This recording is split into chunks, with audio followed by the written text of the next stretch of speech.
I was always reared up with the saying, Mummy always used an old saying, if you're going to do your job, you have to do it right. No half jobs in this house. Yeah. So, yeah, that was my motto then. And so every client got 110%.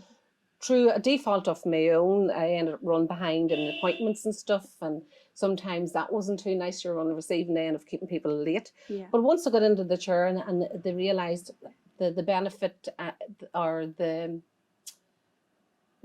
commitment that I had into pleasing them, you know, that kind of came good then. You know, they always left happy and they keep coming back, thank goodness. You know, I have been very blessed in Armagh with the support from local people and further afield, I have to say too. And what was it early days that you loved about it? It's clear, you know, that it is a passion.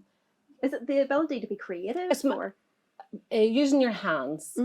I have a great eye for colours and shapes, and not words was never, although I could talk you to death, but I wouldn't be very wordy or literal, but I would see something, I'd see it completely different than anybody else.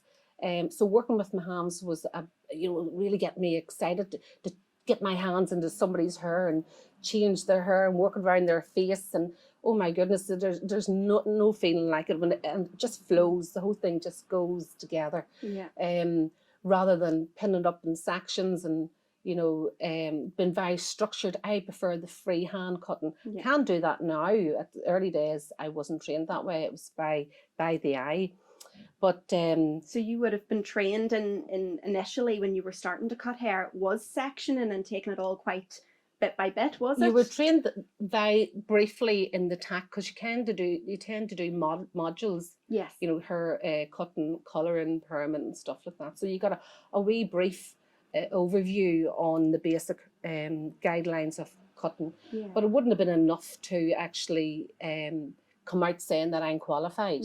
You had to put that into practice and experience, and I suppose my own energy kind of overflew that because I'm very like I do flow, and so when I come out, I just automatically went into tweaking the basic guidelines in with my own and cutting down the rules and not working with structure so much. When you were at school, even were you always creative? Did you always have that sort of hands-on? I would have been really good in art. Art would have been one of my favourite subjects.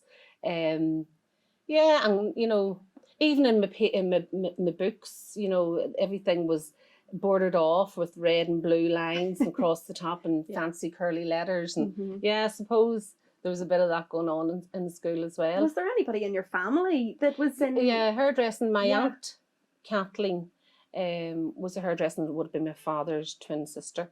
She opened a salon way back in, I suppose it would have been early 70s, no, maybe the 60s in Katy. She worked in Katy.